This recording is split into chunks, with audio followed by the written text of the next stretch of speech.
Welcome to YouTube channel Indian recipe Kannada. Ugadi ಹೊಸದಡ ಹಬ್ಬಕ್ಕೆ ನಾನು ಮಟನ್ ಸಾರು ಹೆಂಗ್ ಮಾಡೋದಂತ ಹೇಳಿ ತೋರಿಸ್ತೀನಿ. ನೋಡಿ, ನಾನು ಅರ್ಧ ಕೆಜಿ ಮಟನ್ ತಗೊಂಡಿದ್ದೀನಿ. ಈ ರೀತಿ ಮಾಡಿದ್ರೆ ನಿಮ್ಗೆ ಮಟನ್ ಅಲ್ಲಿ ಮಸಾಲೆ ಎಲ್ಲ ಚೆನ್ನಾಗಿ ಹಿಡಿಯುತ್ತೆ, ಉಪ್ಪು ಖಾರ ಚೆನ್ನಾಗಿ ಹಿಡಿಯುತ್ತೆ. ಅದು ಹೇಗ್ ಮಾಡೋದಂತ ಹೇಳಿ ನೋಡೋಣ ಬನ್ನಿ. ಸ್ಟವ್ ಮೇಲೆ ಕುಕ್ಕರ್ ಇಟ್ಕೊಳ್ಳಿ. ಮಟನ್ನ ಚೆನ್ನಾಗಿ ವಾಶ್ ಮಾಡ್ಕೊಂಡು ಮಟನ್ನ ಡೈರೆಕ್ಟ್ ಆಗಿ ಆ್ಯಡ್ ಮಾಡ್ಕೊಳ್ಳೋಣ. ಸ್ವಲ್ಪ ಅರಿಶಿನ ಪುಡಿ ಆ್ಯಡ್ ಮಾಡ್ಕೊಳ್ಳಿ. ಮಟನ್ಗಷ್ಟು ಮಾತ್ರ ನಾನು ಉಪ್ಪು ಆ್ಯಡ್ ಮಾಡ್ತಾ ಇದ್ದೀನಿ. ಮಸಾಲೆ ರುಬ್ಬೇಕಾದ್ರೂ ಒಂದು ಸ್ವಲ್ಪ ಉಪ್ಪು ಆ್ಯಡ್ ಮಾಡ್ಕೊಳ್ಳೋಣ. ಇವಾಗ ನಾವು ಇದು ಬೇಯ್ತಾ ಇರಲಿ, ಮಸಾಲೆಗೆ ರೆಡಿ ಮಾಡ್ಕೊಳ್ಳೋಣ. ಅದಕ್ಕೊಂದು ಪ್ಯಾನ್ ಇಟ್ಕೊಳ್ಳಿ. 2 ಸ್ಪೂನ್ ಎಣ್ಣೆ ಆ್ಯಡ್ ಮಾಡ್ಕೊಳ್ಳಿ. ಒಂದು ಕೈ ಹಿಡಿಯಷ್ಟು ನಾನು ಬೇಡಿಗೆ ಮೆಣಸಿನ್ಕಾಯಿ ಹಾಕ್ತಾ ಇದ್ದೀನಿ. ನೀವು ಬರೀ ಚಿಲ್ಲಿ ಪೌಡರ್ ಹಾಕ್ತೀರಾ ಅಂದರೆ ಅರ್ಧ ಕೈ ಹಿಡಿಯಷ್ಟು ಹಾಕಿ. ಅರ್ಧ ಕೆಜಿಗೆ 1 ಕೆಜಿಗೆ ಚಿಲ್ಲಿ ಪೌಡರ್ ಹಾಕೊಳ್ಳಿ. ಇದು 1 ಹಿಡಿಯಷ್ಟು ಧನಿಯಾ ಆ್ಯಡ್ ಮಾಡ್ಕೊಳ್ಳಿ. ಸ್ವಲ್ಪ ಸೋಂಪು, ಚಕ್ಕೆ ಲವಂಗ ಆ್ಯಡ್ ಮಾಡ್ಕೊಳ್ಳಿ.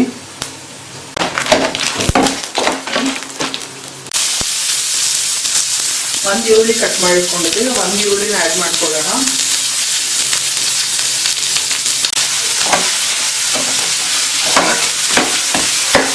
ಎರಡು ಟೊಮೆಟೊ ಆ್ಯಡ್ ಮಾಡ್ಕೊಳ್ಳಿ. ಕೈ ಹಿಡಿಯಷ್ಟು ಪುದೀನ, ಒಂದು ಕೈ ಹಿಡಿಯಷ್ಟು ಕೊತ್ತಂಬರಿ ಆ್ಯಡ್ ಮಾಡ್ಕೊಳ್ಳೋಣ. ಇದು ಮಟನ್ನ ನಾವು ಬೇಯಿಸಿದ್ವಲ್ಲ, ಉಪ್ಪು ಅರಿಶಿನ ಪುಡಿ ಹಾಕಿದ್ದೀನಿ. ಇವಾಗ ನೋಡಿ, ಹಾಕಿ ಮಟನ್ ಮಸಾಲ ಆ್ಯಡ್ ಮಾಡ್ತಾ ಇದ್ದೀನಿ. ಮಟನ್ ಮಸಾಲ ಇಲ್ಲ ಅಂದರೆ ಚಿಲ್ಲಿ ಪೌಡರ್ ಆ್ಯಡ್ ಮಾಡ್ಕೊಳ್ಳಿ. ಈ ರೀತಿ ಹಾಕಿ ನಾವು ಬೇಯಿಸೋದ್ರಿಂದ ಮಟನ್ಗೆ ಫುಲ್ ಮಸಾಲೆ ಹಿಡಿಯುತ್ತೆ. ಮಟನ್ ಬಂದು ನಿಮಗೆ ಸಪ್ಪೆ ಸಪ್ಪೆ ಇರಲ್ಲ. ಮತ್ತೆ ನಾವು ಬೇರೆ ಮೆಣಸಿನ್ಕಾಯಿ ಹಾಕಿರೋದ್ರಿಂದ ಅದು ಜಸ್ಟ್ ಕಲರ್ ಮಾತ್ರ ಕೊಡುತ್ತೆ, ನಿಮಗೆ ಖಾರ ಇರಲ್ಲ. ಇದೇನೇ ಖಾರ. ಇದ್ರ ಜೊತೆಗೆ ನಾನು ಇವಾಗ ಚಿಲ್ಲಿ ಪೌಡ್ರು ಒಂದು 1/2 ಸ್ಪೂನ್ ಹಾಕ್ತೀನಿ.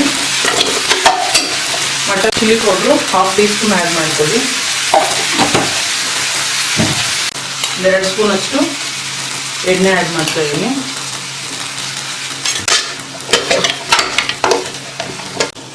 ತೆಂಗಿನಕಾಯಿ ಆ್ಯಡ್ ಮಾಡ್ಕೊಳ್ಳಿ. ಶುಂಠಿ ಬೆಳ್ಳುಳ್ಳಿ ಪೇಸ್ಟು 1.5 ಸ್ಪೂನ್ ಆ್ಯಡ್ ಮಾಡ್ಕೊಳ್ಳಿ. ನಾವು ಮಟನ್ ಬೇಯೋಕ್ಕೂ ಸ್ವಲ್ಪ ಉಪ್ಪು ಹಾಕಿದ್ದೀನಿ. ಮಸಾಲೆಗೂ ನಾನು ಉಪ್ಪು ಆ್ಯಡ್ ಮಾಡ್ಕೊಳ್ತಾ ಇದ್ದೀನಿ. ಚೆನ್ನಾಗಿ ಮಿಕ್ಸ್ ಮಾಡಿ ಇದು ಮಸಾಲೆ ಕಂಪ್ಲೀಟಾಗಿ ತಣ್ಣಗಾದ್ಮೇಲೆ ಮಿಕ್ಸಿ ಜಾರ್ಗೆ ಹಾಕಿ ನಾವು ರುಬ್ಕೊಳ್ಳೋಣ. ಇದು ಮಸಾಲೆ ರುಬ್ಕೊಂಡಿರೋ ಮಸಾಲೆ ಆ್ಯಡ್ ಮಾಡ್ಕೊಳ್ಳೋಣ.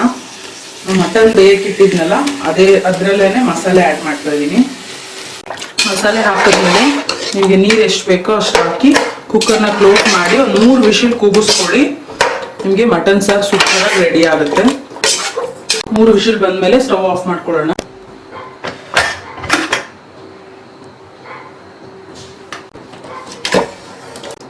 ನೋಡಿ ಎಷ್ಟು ಚೆನ್ನಾಗಿ ಮಟನ್ ಸಾಫ್ಟ್ ಆಗಿ, ಮಟನ್ ಅಲ್ಲಿ ಮಸಾಲೆ ಎಲ್ಲ ಸೂಪರ್ ಆಗಿ ಹಿಡ್ದಿರುತ್ತೆ. ನೀವು ಇದೇ ರೀತಿ ಯುಗಾದಿ ಹೊಸದಡಕ ಹಬ್ಬಕ್ಕೆ ಮಟನ್ ಸಾರನ್ನ ಮಾಡಿ. ಮಟನ್ ಸಾರು ಚಪಾತಿ, ಪೂರಿ, ಪರೋಟ, ಮುದ್ದೆ, ಅನ್ನ ಎಲ್ಲದಕ್ಕೂ ಸೂಪರ್ ಆಗಿರುತ್ತೆ. ಇಂಡಿಯನ್ ರೆಸಿಪೀಸ್ ಕನ್ನಡ ಯೂಟ್ಯೂಬ್ ಚಾನಲ್ನ ಸಬ್ಸ್ಕ್ರೈಬ್ ಮಾಡ್ಕೊಳ್ಳಿ. ಪಕ್ಕದಲ್ಲಿರೋ ಬೆಲ್ ಐಕನ್ನ ಕ್ಲಿಕ್ ಮಾಡ್ಕೊಳ್ಳಿ. ಆವಾಗಲೇ ನಾನು ಹಾಕೋ ವಿಡಿಯೋ ನಿಮಗೆ ನೋಟಿಫಿಕೇಶನ್ ಆಗಿ ಬರುತ್ತೆ. Thank you.